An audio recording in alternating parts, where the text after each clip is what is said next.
2022 What a crazy amazing year it has been for anime। कई पुराने shows इस साल पीक किए, MHA ब्लीच से लेकर मॉब साइको और कागुया सामा तक। इवन AOT और डीमन स्लेयर जैसे जायंट्स ने भी अपना ग्राउंड लूज नहीं किया। वहीं साथ ही नए शोज ने भी हमारे दिल में जगह बनाने में कोई कमी नहीं छोड़ी। और अगर ऐसे में मैं टॉप 10 बनाता हूँ तो ये बिल्कुल ऐसा है जैसे मैं वॉलंटरीली किसी लैंडमाइन पर पैर रख रहा हूँ। No matter what order I put them in, I'm destined to have an L. Every answer can be the right answer or the wrong answer at the same time, because every anime in my list delivered something really great in its own way. So in the end I just thought, fuck it, why am I obliged to make it agreeable to you? बिल्कुल कोई एक media दूसरे media से better written and executed हो सकता है and मैं उस पर अग्री भी कर सकता हूँ, but I can still pick up something else as my favourite because my experience is subjective. कुछ पर्टिकुलर जॉनरा है जिनको मैं नेचुरली ज्यादा एंजॉय कर पाता हूँ, कुछ चीजें ऐसी हैं जिनसे मैं ज्यादा रिलेट कर पाऊंगा एंड कुछ चीजों से नहीं कर पाऊंगा because I am yet to experience them. And so this will be my top 10 anime of 2022 that I enjoyed the most. Let's roll. Starting with spy family. पर भैया आप तो इसे एनिमे ऑफ द ईयर में nominate किए थे, आप इसे नंबर 10 पे क्यों डाल रहे हैं? My friend, that's where you are wrong. उस लिस्ट का बेस था प्रेडिक्शन एंड इसका है मेरा पर्सनल एंजॉयमेंट। बट रिगार्डलेस इस लिस्ट का हर शो वर्थ इट होगा चाहे वो कहीं भी प्लेस्ड हो। एनीवेज, ये शो एक कूल एंड हैंडसम स्पाई के बारे में है जिसका गोल है वॉर को प्रिवेंट करना। इस मिशन के लिए उसके पास एक ही रास्ता है और वो है एक बच्चे को अडॉप्ट करना जिसके थ्रू वो एक पर्टिकुलर इंसान तक पहुंच सके। स्पाइस को कवर में रहना पड़ता है जिसके लिए उसको एक फैमिली फॉर्म करने का ऑर्डर मिलता है। सो ही टेक्स इन 2 पीपल, एक डॉटर और एक वाइफ, जिसमें से एक के पास टेलीपैथी के पावर्स हैं जिससे वो माइंड्स रीड कर सकती है और दूसरी है एक ट्रेंड असासिन जो कि फ्रीलांस पर मर्डर करती है। And all of this forms a really good situational comedy जहां इन सब का आपस में इंटरेक्शन व्यूअर्स को अच्छा एंटरटेनमेंट वैल्यू प्रोवाइड करता है। कैरेक्टर्स बहुत बार कैरिकेचरिस्ट भी रहते हैं जो कि इसकी थीम के साथ बहुत अच्छे से वर्क करता है and it can also get serious sometimes when it wants to, but it never pretends to be something else और too deep. It is what it is. ज्यादा सोचने की जरूरत नहीं है, बस एंजॉय करने का। Next up number 9 is Bocchi the Rock. याद है मैंने शुरू में ऑब्जेक्टिविटी की बात की थी, उसी तरह हाँ, बोची द रॉक एक काफी अच्छा well written and executed show है, almost the best you may expect with this setup and genre. But the thing is, the cute girl stereotype is so overly done in anime industry in many mainstream shows that it has stopped appealing to me. I mean, it exists to the point when I am almost irritated and I want anime to stop using these cheap tricks and actually provide something that has real value. And जो चीज बोची the rock के लिए work करती है वो ये है कि ये show cute girls doing cute things stereotype को सिर्फ रखने के लिए यूज नहीं करता है, but with that it tells a really good getting out of your shell story. Bocchi एक एक्सट्रीमली इंट्रोवर्टेड लड़की है जो म्यूजिक के थ्रू अपनी पहचान बनाना चाहती है। वो जानती है कि उसकी social interaction capability rock bottom level पर है और लोगों के सामने आते ही उसका दिमाग स्विच ऑफ हो जाता है, जिसको सॉल्व करने के लिए वो गिटार सीखती है, एक क्लब को ज्वाइन करती है और बहुत स्लोली एंड स्टेडीली इस शेल की बाउंड्रीज को एक्सपेंड करने का ट्राई करती है। सभी गर्ल्स का अपना पर्सनैलिटी टाइप है और कैरेक्टर्स बहुत अच्छे से डिफाइंड हैं। ये शो भी कुछ बहुत एक्स्ट्राऑर्डिनरी पुल ऑफ करने का ट्राई नहीं करता है, बट बोची के इंट्रोवर्टेड बिहेवियर को जिस तरह से विजुअलाइज किया गया है, I can relate to most of it. It is silly and over the top sometimes and I love the overall creativity of it. Sometimes it's funny and sometimes it makes you think. Overall a really solid show.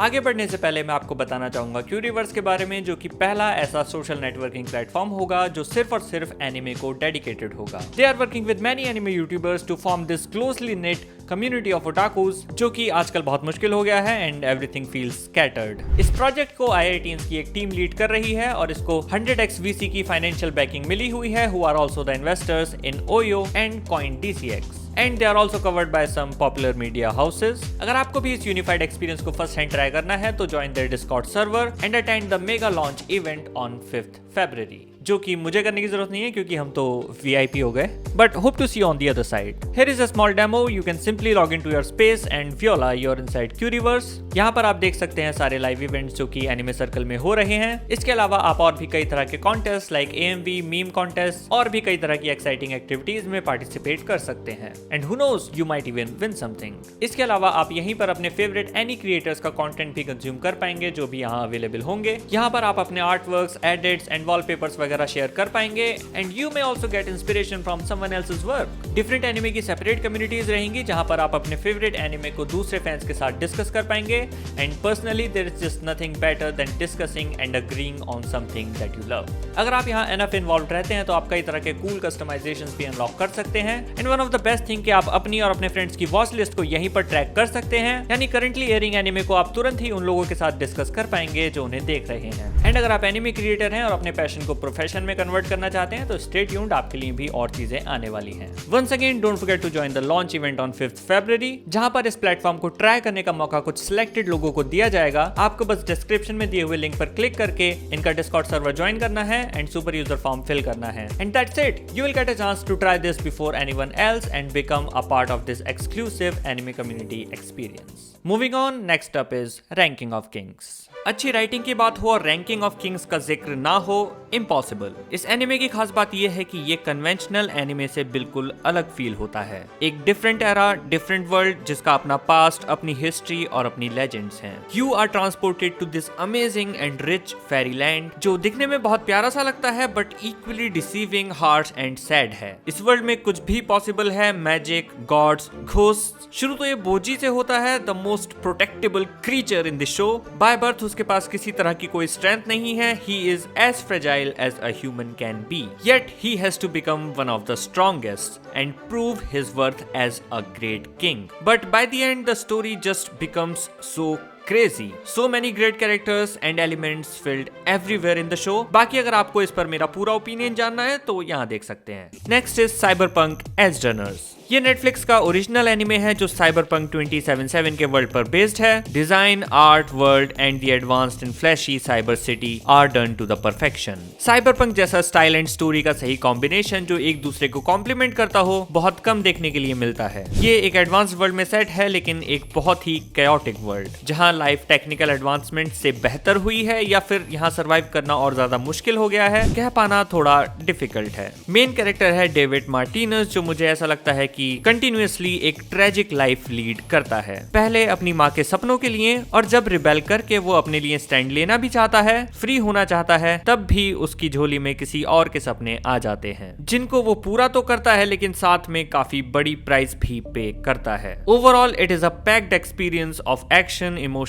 and doomed romance, and I especially love the ED. Check out our full review here. Next up, Chainsaw Man. At this point I feel like I'm deliberately trying कि मुझे गालियाँ पड़ें, but the thing is ranking doesn't really matter. I enjoyed all of these shows so much. Chainsaw Man is everything that a fucked up trash part of me wants to see. ये fan service की तरह है। तुम चाहते हो किसी की balls पर लात पड़ती हुई दिखे? आइए। भारी लेवल की डोमिनेट मी मॉमी सिंपिंग दिखे? आइए। लड़का सेक्स के लिए पागल दिखे? आइए। लड़की सेक्स के लिए पागल दिखे? आइए। कोई किसी के मुंह में उल्टी कर दे? हुजूर तुमको सितारों में। नहीं भाई, मुझे ऐसा लगता है कि it has something for everyone. Weird fantasies and fucked up behaviours जो तुमको यूजुअली देखने के लिए नहीं मिलते हैं, स्पेशली शोनन्स में, और यही चीज चेनसॉ मैन के एक्सपीरियंस को इतना यूनिक बनाती है। ऊपर से मापा का high quality production, except for the last episode fight, it is totally amazing and worth it. खासकर जहां से कटाना मैन अपीयर होता है, पूरा टोन ही गजब हो जाता है। I am very eagerly waiting for what more it has to offer. बाकी आप फुल रिव्यू यहाँ पर चेकआउट कर सकते हैं। Next up is attack on Titan final season part 2। Well, attack on Titan और हमारा रिश्ता तो अब ऐसा है कि खाली नाम ले देना ही काफी है। एक और तारीफ भी की तो तुम भी बोलोगे बस कर यार। But regardless, final season part 2 had so many big twist and exceptionally well written progression. Everything is going Eren's way and there is just no stopping him. उसके अलावा हमें यमिर की हार्ट रेंचिंग बैक स्टोरी देखने मिली, paths के अंदर का ताना बाना जानने मिला, और स्टोरी तो चलो एक चीज है जो अटैक ऑन टाइटन का स्ट्रॉन्गेस्ट पॉइंट है ही, which just keeps delivering non stop. But उसके अलावा भी there were some episodes that were done so well as an adaptation. All props to MAPPA. Although हमारे मन में शायद हमेशा यही रहेगा that Wit may have elevated it even one more level, but फिलहाल के लिए MAPPA is not doing such a bad job. बाकी मेरे लिए एक फैक्टर ये भी है कि मैं ऑलरेडी मांगा पढ़ चुका हूं, तो मेरे लिए अब एनिमे का एक्सपीरियंस वो सेम नहीं रहेगा जो वन गो में होता। So in any case, my experience of the first 3 seasons and final season will always have 2 different perspectives. Maybe I'll be able to form a better objective take if I rewatch it again from the start, but तब तक के लिए let's just leave it here. Next up mob psycho 100 season 3। Mob psycho शुरू से and तक सबसे coherent experience रहा है। पहले सीजन के पहले सीन से ही till the very end everything just seems perfectly done. कहीं भी ऐसा नहीं हुआ कि मुझे ये जरूरत से ज्यादा स्लो या फास्ट लगा हो या कुछ भी आउट ऑफ प्लेस लगा हो या कहीं भी कोई भी एपिसोड अननेसेसरी फील हुआ हो। तीनों ही सीजन इक्वली वेल रिटन है। मॉब कंटिन्यूअसली पूरे शो में अपने पर्सनल ग्रोथ और इनर बैटल से डील करता है और सबसे पावरफुल साइकिक होने और इतनी सारी अलग अलग आउट ऑफ द वर्ल्ड चीजें होने के बावजूद मॉब सिर्फ और सिर्फ अपनी जिंदगी को एक नॉर्मल इंसान की तरह जीना और सारे इमोशंस, लव, फ्रेंडशिप जैसी चीजों को महसूस करना चाहता है, जो इसको एज अ होल बहुत ग्राउंडेड रखता है। और इस लार्जर देन लाइफ सी दिखती दुनिया में भी आप हर कैरेक्टर की फीलिंग से रिलेट कर पाते हैं। Overall the show is about these characters and their feelings which makes you appreciate the show even if you leave the powers, action, witty comedy and the unique art style experience aside. In short, I really love the show and you can also check out the in-depth video here. Next up is Demon Slayer Entertainment District arc. I have no idea how the rest of the world perceives this arc. क्या लोग इसको बढ़िया मानते हैं या overrated मानते हैं? लोग इसको अपने favorites में कहाँ काउंट करते हैं? I just have no clue. But not having a clue मुझे honest होने का भी चांस देता है. And honestly, मेरा इस आर्क के साथ एक्सपीरियंस बहुत ज्यादा सब्जेक्टिव है. Argue all you want. ये over the top है? Exaggerated है?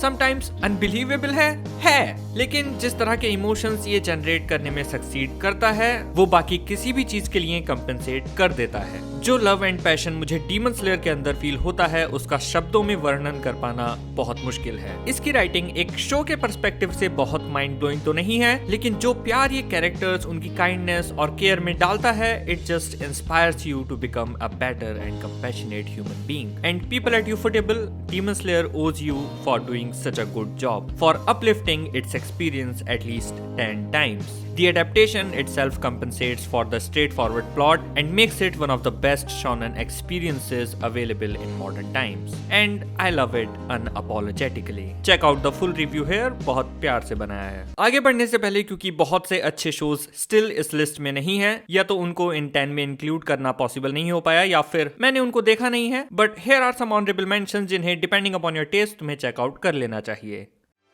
ごめんね。五条くん。北川さん。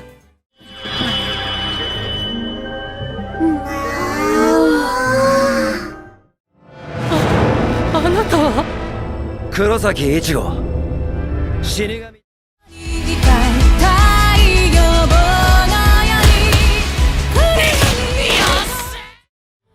一人っちゃ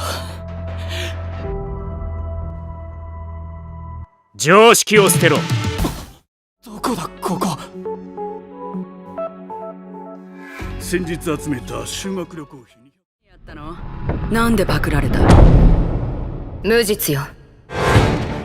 Number 2, Kaguya-sama Ultra Romantic. I had this notion कि romantic comedy cannot work well in anime क्योंकि वहाँ पर humans की awkwardness और cringe yet wholesome behavior उस तरह से निखर कर आ ही नहीं सकता है। But this anime completely proved me wrong. Although Kaguya-sama Season 1 मैंने बहुत पहले देखा हुआ था और मैंने बहुत ज्यादा एंजॉय भी किया था एंड मैं उसको काफी हाई रिगार्ड में रखता था एज अ rom-com, बट मुझे ये भी लगता था कि ये लॉन्ग टर्म में exhausting and episodic हो जाएगा। That it will exist like these short small story gags set up in this school forever. But recently मैंने इसको शुरू से सीजन 3 तक दोबारा देखा and I was shocked that this writing is so clever, over the top and dramatic that you are destined to burst into laughter even if you watch it multiple times. ये relationships में power dynamics का होना बहुत unique concept है और ये चीज actually relationships में एग्जिस्ट करती है एंड शुरू से ही ये चीज एस्टेब्लिश होने लगती है। इसलिए ऑल्दो कागुया एंड शिरोगाने एक दूसरे को पसंद तो करते हैं बट डायरेक्टली कन्फेस नहीं करना चाहते हैं क्योंकि जो करेगा वो झुकेगा और दोनों की ही अपने अपने रीजंस हैं एंड स्ट्रगल्स हैं इस चीज को करने के, जो कि थ्रू आउट द 3 सीजन्स बहुत अच्छे से फ्लैश आउट होकर आया है। तीनों seasons extremely laugh out loud type funny है and story slowly but steadily progress करती है,